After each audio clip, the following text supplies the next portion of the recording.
In about 2005, I guess it was, I was speaking at a church in Seattle on a Friday night. And afterwards, a lady comes up to me and says, "Thank you for your talk, but I want you to know that for the 50 minutes you spoke, I saw three angels appear and they stood guard around you the entire time. There was a tall one behind you and two shorter ones on either side." Well, I thought she was crazy and I had no inclination to believe her whatsoever, but I thanked her and thanked the Lord she got away from me.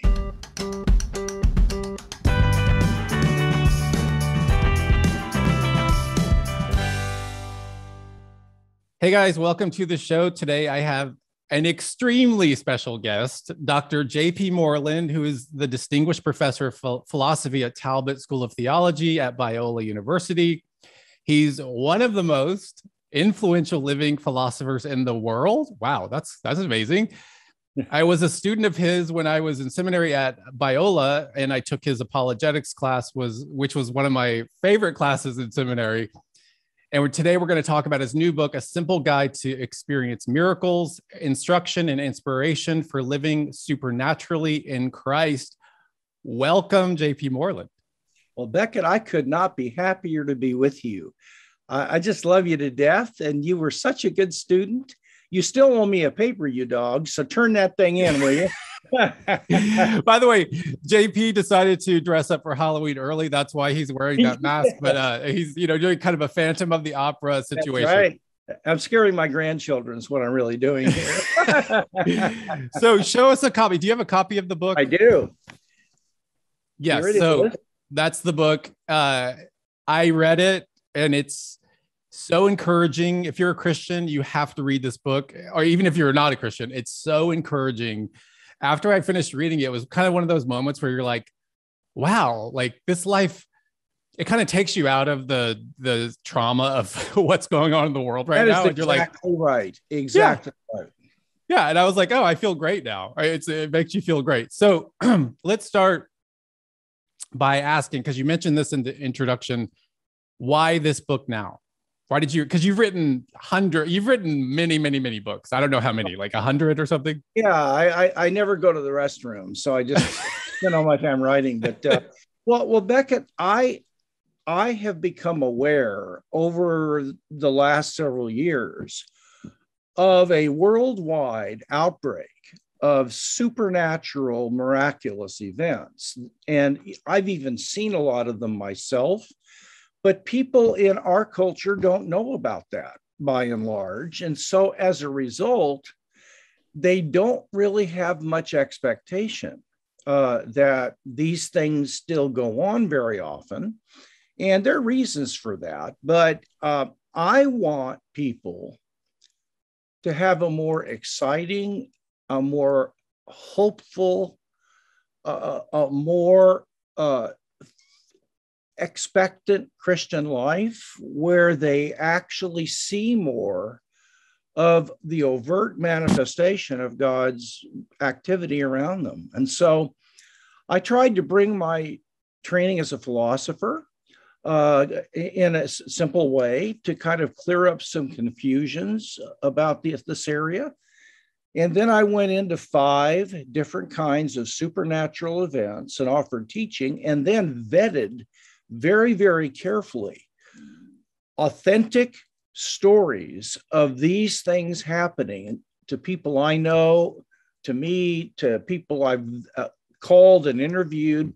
So I would stake my career on the authenticity of these accounts. And I tell you, it's going to be very hard to read this book and not walk away with realizing the biblical God is real. This is no fantasy. It's not something we hope for.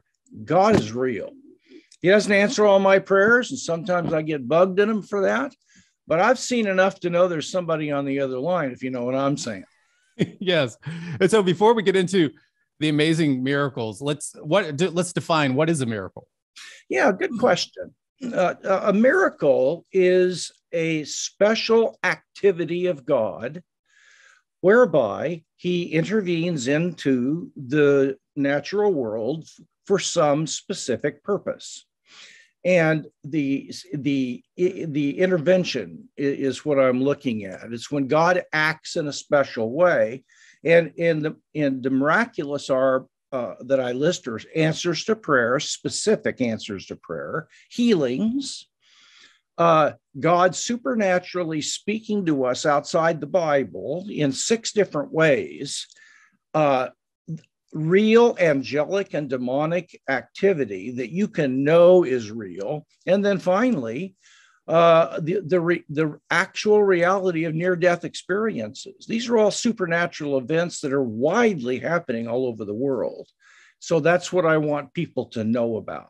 Okay. And so before we get into the kind of details and the really fascinating stories, I just want to look at a little bit quickly at church history. So you mentioned in your book about the early church fathers and Augustine. What were their views on the miraculous?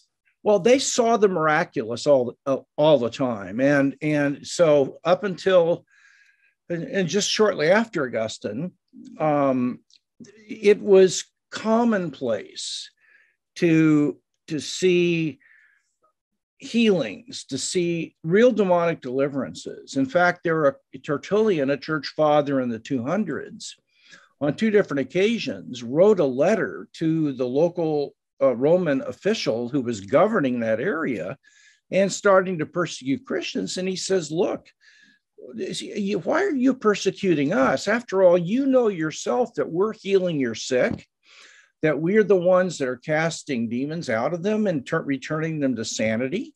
Who would do that if you got rid of us? Well, you don't argue with somebody who's threatening to exterminate you and appeal to something that you made up. I mean, that's not going to do too well. Augustine himself recorded up 75 to 80 carefully documented miracles in his parish that had happened in a span of a few years. And he saw one of them with his own eyes. And so these things happened quite regularly, and they're in the historical record. And then what happened with because these kind of miracles kind of went dark for 1,000 years. Why was that? I think the reason started with the Roman Emperor Constantine becoming a Christian. And at that point, the church began to rely upon the state and its power to spread Christianity instead of relying upon the supernatural presence of the Lord Jesus, unfortunately. And so the church began to devalue miracles and actually lost some of its power because it compromised with the state. But Christianity still needed to try to show that it was different than other religions.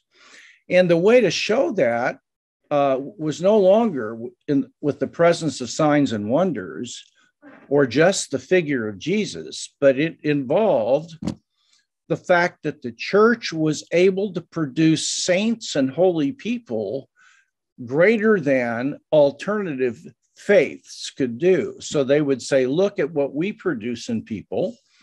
We produce moral and spiritual heroes and saints. But the problem is the way to become that kind of person is to suffer. So the church was able to showcase what it did because it valued suffering as the means to holiness, and healing actually became immoral, and it became the wrong thing to do, believe it or not. And that idea just, it squashed it until, there were times when it would break out a little bit, but then later on, it really has come back. And then what was it, because you mentioned this in your book too, what was John Calvin's, why was his reaction to the Roman Catholic Church kind of a cessationist view as well? Yes. Why did he decide to make it, miracles don't happen today, tongues don't happen today, all of that? Right. Well, what they associated all that with Catholicism, and they wanted to distance themselves entirely from Catholicism. And so they threw the baby out with the bathwater. And since the church claimed that it had been able to engender miracles in the past, and there was the use of relics as well, which is a little bit problematic, but still God can do what he wants to do. But Calvin and the reformers wanted to say, look, it's not in the Bible. Well, it is, but we're rejecting it. So I think it was throwing the baby of healing out with the bathwater of Catholicism. Yeah. And so let's get into some of the stories in your book of healings. I mean, there's so many and they're so amazing. What's one of your favorites? Let's start with that. Yeah, absolutely. Real quickly, though, in the book, I explain how to tell the difference between a real miracle and just a coincidence. And I don't particularly care to go into that unless you really want me to, but it would take time. But I want people to know that you don't have to, if something happens like an answer to prayer and you say, well, I wonder if that was just a coincidence, there are ways to tell whether it was or not. And I lay that out in the book. I also explain 14 reasons that are all biblical as to why people don't get healed. And 8 reasons as to how you can grow in your expectation in this area, practical ways to become more faith expectant in these things. So given that, a real favorite one of mine, I mean, I've got so many, but years ago, there was a Jewish woman that discovered she had cancer all over her body, stage 4. And she went through all kinds of treatment and chemo, radiation, the whole 9 yards. And she was dying. She had 51 points of cancer throughout her body when they did an MRI to see what was going on. And so she was committed by her doctors to hospice care because to just let her help her to the dying process because they had no hope for her to live. And a Christian of her, friend of hers, this Jewish woman said, look, I know there's a church called the Vineyard near here, and they pray for the sick. What do you got to lose? And so she said, well, I think I'll do it. So she came to the church, and this happened, I don't remember, it's in the book. Her name was Mame Scheuer, and it happened something like, 12 years ago. And the first night, on Monday night, a group of people prayed over her and nothing happened, but she felt so loved and blessed that she decided to come back. Well, the second Monday night, which is when the prayer room opened, that nothing happened. And so, but she still came back a third time. On the third night, Becket, she, by her own testimony, felt this just warm, hot oil flow through her body, and she felt all kinds of things happening in her body. And she looked at that prayer team, and I interviewed 3 of the people on that team independently to make sure that their stories were consistent. She said, I think I'm healed. She got on the phone the next morning and called her oncologist and said, this is a funny request. I'll pay for this out of my own pocket, but I've got to have another MRI because I don't think I have cancer anymore. Well, okay. She went in and they did an MRI of her with that week. It wasn't like 2 or 3 days. And I'll tell you, the doctor said this, there's not evidence that you ever had cancer, much less that it's here. And he showed her the plates before and after, and her body was riddled with cancer. But 2 or 3 days after the prayer meeting, nothing. So about 5 years ago, I was going to be on a PBS special on miracles, and they were interviewing atheists and believers all over North America and Europe for this show. And so they were going to include me in this. So I wanted to use that miracle as an example, but I had to vet it more than just asking these 3 people there. So I got her email and I emailed her and said, is this what happened? Well, she emailed me back. I have it in a folder right here in my office. And she said, not only did everything you say happen to me, but I became a follower of Jesus after I found out I was healed immediately. And I have continued for the last 11 years or however long it's been to walk with Jesus, and I go to a Messianic church, and the cancer has never come back. And that's from her own email account. I don't know what you do with that, but that's pretty bizarre if you ask me. That's amazing. Well, that's a miracle. It is a miracle. It's a miracle. And what about the guy? You talk about this in your book, God the Dentist, the guy whose teeth were healed. Tell us that story, because that's pretty amazing too. I know some of these they get out there. I know that, but one of my close former students that I got to know very, very well. There was a businessman that went to his church that he knew, and this businessman was having all kinds of problems with a tooth, and it was really hard to fix it unless they pulled it, and he didn't want to do that and have an implant if he could avoid it. Well, to make a long story short, he and others began to pray that God would heal this tooth. And people may not believe this, but I've got the guy's email and I've got my friend's email that both testified. And I could probably call the pastor if I wanted to. The dentist looked in his mouth when he went back for further treatment, and the whole thing was completely well. There was no decay in it. It was restored like a new tooth. And there was no work that needed to be done because it was back to normal. And that kind of tooth decay doesn't reverse itself. And it was a clear answer to prayer. It was an obvious healing. And all of his friends freaked, and they began to cry and worship the Lord because it was so unbelievable. Yeah. And then just one last example. I mean, there's so many in the book, but you talk about Tom Doyle, who was a missionary in the Middle East. Talk about that story with, I think her name was Dina, who was a Muslim. This thing is literally something that just makes you want to worship. Just to make a long story short on this, I not only read about this, but I interviewed Tom Doyle, and I interviewed a gentleman named Hormoz, who got his PhD.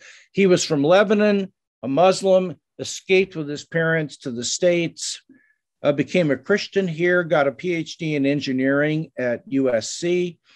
And for many, many, many years, he has had a major broadcast into the Muslim world, live television, having callers bring in Q&A, and his show has been seen by up to 80 million people. This guy is having a massive impact because he was a Muslim, and now he's a credential. You know, they value credentials over there. So there was a young lady named Dina, and she was in the holiness police, which meant that in Iran she was selected to go with other people in a truck around the city to see if women's hair was out of their burqa, or if they were not fully covered up to their eyes. And if they weren't, they would throw them into the back of this truck, and they would beat the life out of these people, and didn't kill them, but would beat them. Yeah. So that they would conform to strict Sharia law. And there was one prison that had been developed that was a cesspool, and they would take Christian men they found and hang them on spikes and just watch them die. And she went in there, and she would see, and she, by her own testimony, she was thrilled that these men were being tortured and killed because Allah was receiving glory and his enemies were being punished. She had a mother that was dying and sick. She was bedridden, and she was dying of some kind of malady she had. But she called in Hormoz's program and commented almost every week. And she would call in, and Hormoz verified this and say, hey, this Jesus stuff is all a bunch of make-believe. There is no Jesus. The Christian God does not exist. And what you are teaching people is going to cause Allah to send you straight to hell because you're spreading lies. And he would dialogue with her, but he allowed her to keep coming on the show. Well, one day she came on. This all videotaped. So, and she had become disillusioned with some of the hypocrisy of the imams. So she gets on live TV and she says, I am sick and tired of your false religion and the hypocrisy in my faith. And I'm going to kill myself right here on the air after I kill my mother. She had a pistol. And she was going to commit double suicide on television as a protest against Christianity and hypocrisy in Islam. Where Hermoz said, and he told me, he said, I told her, I said, wait, would you be willing to wait a week and try something every day? It's very simple. And if it doesn't work, if you call in a week from today, I will let you do this on live television and I won't turn the cameras off. Well, she said, what is it? And he said, I want you every day to pray to Jesus. She said, wait a minute, there is no Jesus. How's that going to help? He said, well, just hear me out. Pray to Jesus and say to him, if you're there, would you do something to rescue us and to let us know you're there? He said, what have you got to lose? And so she said, okay, I'll do this, but when nothing happens, I'm going to kill myself and my mother on your show. Well, about the third or fourth day, Becket, she's in the kitchen, working at the kitchen table, and she hears a noise in the house. Now she thought she got a gun, and because she thought it was a prowler. Her mom was bedridden. But before she could get into the hallway, her mother walks into the kitchen. And she says, Mom, what are you doing? Get back in bed. You shouldn't, you're going to fall over and break a bone. And her mom said, Dina, you don't understand. I have been completely healed. And she said, what? She said, look at me walk. My muscles are restored. I feel completely well. And she said, what imam did you pray to? And she said, well, I did pray, but it wasn't to an imam. It was to Jesus. And last night, he came into my room and came up to my bedside, and I saw him in there. And he said, I am going to heal your sickness in just a minute, but I want you to go tell your daughter what I have done for you and that she needs to turn and start following me as her Lord. And so he heals her, and Dina converts to Christianity. Well, that next Monday on the show, Hermoz told me personally, he sees her name, and so he thought, oh gosh, what's this going to be? Well, she comes on, she's vibrant, she and her mom, they both became Christians. She got married. She has planted somewhere around 150 underground churches all throughout the Middle East. Her life is at risk all the time. She doesn't care. And Tom Doyle went to a conference, an underground conference, a few years later in the Mideast for Christians that were planting churches. And Hermoz was over at that conference.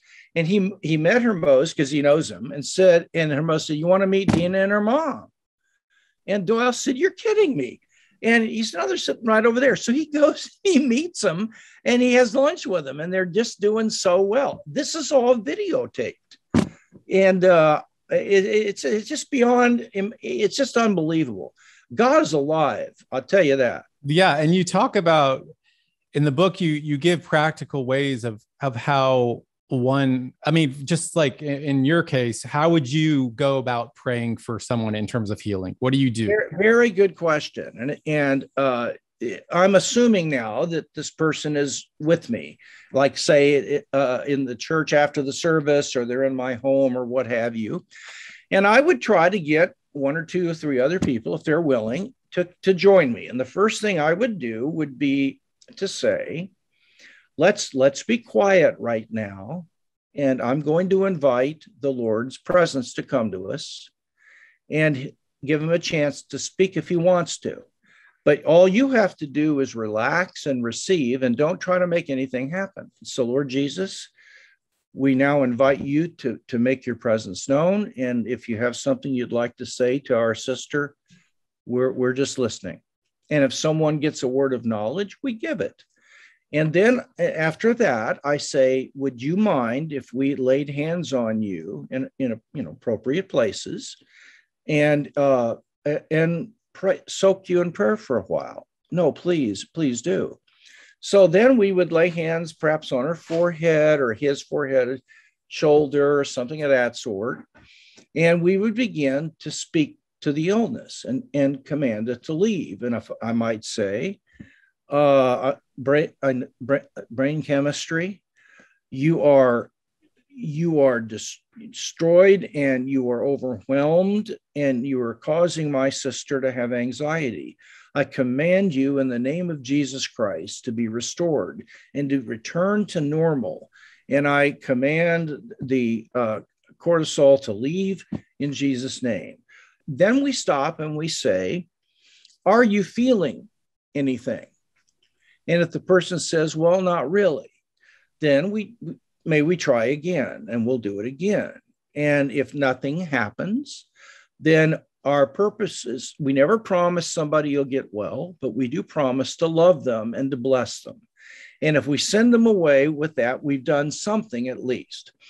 But a lot of times what a person will say will be, I've had people who were completely healed. I've had people who felt that they were 40 or 50% healed, like Jesus healing the man who saw men like trees walking. The first time he asked him, it was only partially healed, and he had to pray again for full. Well, I might have to do that 4 weeks in a row.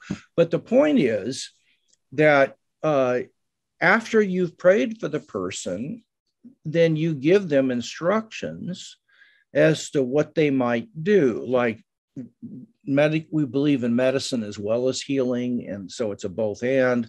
Or if we had a sense from the Lord that there was a spiritual problem that was causing this, and there was deep down she didn't want to be healed because she liked being a victim, we would just say, you might want to think about that. We wouldn't say anything harshly, but that's how we would do it. And we invite them back the next week if they need it. Yeah, that's good advice and a good way to do it. And I love that you say that, give that caveat of, this isn't guaranteed, because otherwise you set people up for failure and set up people to walk away from the faith if they're not healed. Absolutely. God doesn't always necessarily heal. Not at all. So, he may have different purposes and different timing, but we obviously can pray for healing, and we should. So I just want to, I want to close on one final story. You talk about, in the book, you mentioned this, you talk about hearing from God, you talk about near-death experiences, yes. You talk about angels and demons. And speaking of angels, because you told this story when I was in your class in 2017 about your guardian angels. Tell us that story. Well, in about 2005, I guess it was, I was speaking at a church in Seattle on a Friday night. And afterwards, a lady comes up to me and says, thank you for your talk, but I want you to know that for the 50 minutes you spoke, I saw 3 angels appear and they stood guard around you the entire time. There was a tall one behind you and 2 shorter ones on either side. Well, I thought she was crazy and I had no inclination to believe her whatsoever, but I thanked her and thanked the Lord she got away from me. Okay. So that was in about May. Fast forward to September, right after school had been going for about 2 weeks. I was going through a really hard time. And Becket, I had never prayed in 35 years as a Christian for God to send angels to protect me. I'd always just ask for his help. But I did that. I said, Lord, I don't know if those 3 angels were real or not. But if they were real, and if they're either here or not, Would you send them to care for me and let me know they're here? And so I specifically prayed that and went to sleep. About, I'm going to say 8 days later, I get an email from a student in one of my graduate philosophy classes named Mark Stepp. He's a pastor now, great brother. And I've got the email. He said, JP, I've been wanting to tell you this for 3 or 4 days, but I've been embarrassed because I thought you'd think I was a kook. So, but a bunch of the other students said I should tell you. So the other day in class, I was sitting over next to the window, and for about 15 to 20 minutes, I saw 3 angelic beings appear right around you. And they were robed. I did not see faces. And there was a taller one behind you and 2 short ones on either side. And if you want to talk further, I'd be glad to. Well, I called him and said, get your rear end over here. And so he had actually drawn a picture of it. I have it in my file. And there was no doubt in his mind that they were in the room. They weren't in his head. He wasn't. I said, do you see these things regularly? Thinking maybe he's a little loopy. And he said, first time in my life I've ever seen anything like this. And he went so wild, rubbing his eyes at first, that the student that was behind him, Ed Bort, heard me share the story a few years later. And he said, I was there. I didn't know he was seeing an angel, but I remember the day that he was going nuts, rubbing his eyes. And I almost left class with him to take him into the men's room to wash his eyes out. So that was number 2. There's another one I'm going to skip for time, but then about 3 or 4 years later, I've got the email. A lawyer contacted me, not a student, who was going through anxiety, and I had that problem myself. And he said, could I come to your office and just talk? So I said, of course you can. And he did. So we talked about his anxiety. And I asked him at the end if he would get down on his knees and let me place my hand on his head and pray against his anxiety, which I did. He thanked me and left. And that was it. 18 months later, in the summer, it was in July, I get an email from this guy out of nowhere. Dr. Moreland, you're not going to remember me. Well, I did remember him, but he told me, I was the guy you came in and so on. He said, I've been wanting to tell you something for 18 months, but I was embarrassed. When you got me on my knees and asked me to close my eyes and you prayed for me, I began to feel presences move into the room. And I opened my eyes and I saw 3 angels standing around you while you were praying for me. Well, I emailed him back and I said, do you know anything about my history in this area? And he said, I'm sorry, I don't know quite what you're talking. He had no clue that this had ever happened. And then there's one final story that is just a clincher. In 2018, I was speaking at an apologetics conference in Portland, Oregon. And I took one of my buddies from church with me. He went up there. He's about my age.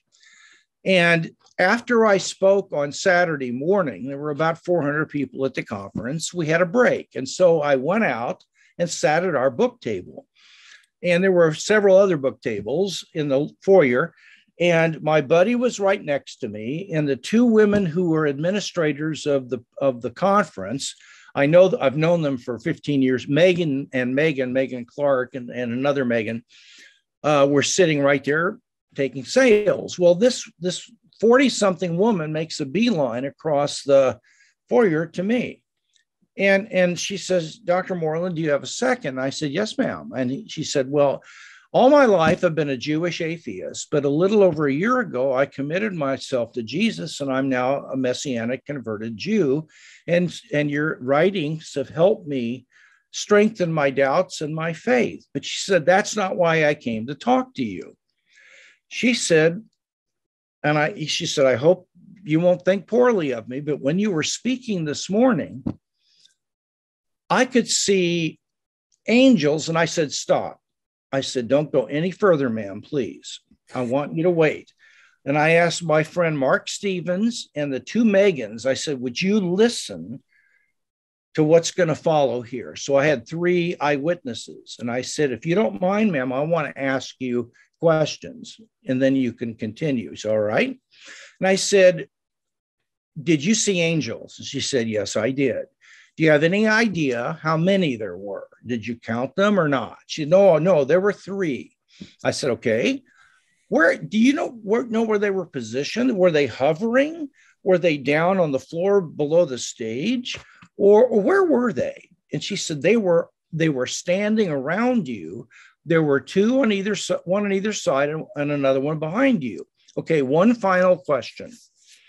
Do you recall anything about their sizes? She says, oh my gosh, the one behind you was a big, tall dude, and the ones on either side were shorter.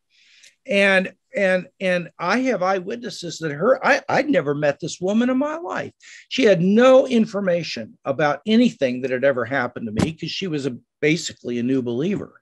This was the first time she'd ever heard me talk. So I've had all of these different people tell me they saw the same thing. And if you ask me, I'll close with this, that would pass muster in a court of law. Yeah. If you had independent witnesses have that much agreement without knowing each other. Yeah, that's amazing. I love that story. And again, JP gets into, in this book, he gets into hearing from God, hearing from the Lord, and he gets into near-death experiences, which are also really fascinating and amazing. Yes. I think when I was in your class, we read a book on near-death experiences. Yes. I forgot who wrote that, but guys, I highly recommend this book, JP's book. It's called A Simple Guide to Experience Miracles. We'll have the link below. And not only if you're a Christian, it will encourage your faith so much, but and also buy one for your atheist or agnostic friends, because they will convert to Christianity in your money. There's a money back guarantee on that. So, so JP, thank you for volunteering to pay for all those. Yeah, exactly. So JP, thank you so much for being on the show, and you're just such an amazing witness to Christ, and I love, and just your whole life has been just a witness to Christ. So thank you. Well, I love you, buddy, and I'm just so proud of you. And it's really a privilege to have had you as a student and now to have you as a friend. And I'd love to come back on your show and visit again. You take care of yourself. All right. Thank you, JP. Okay, buddy. God bless. Talk to you soon. God bless.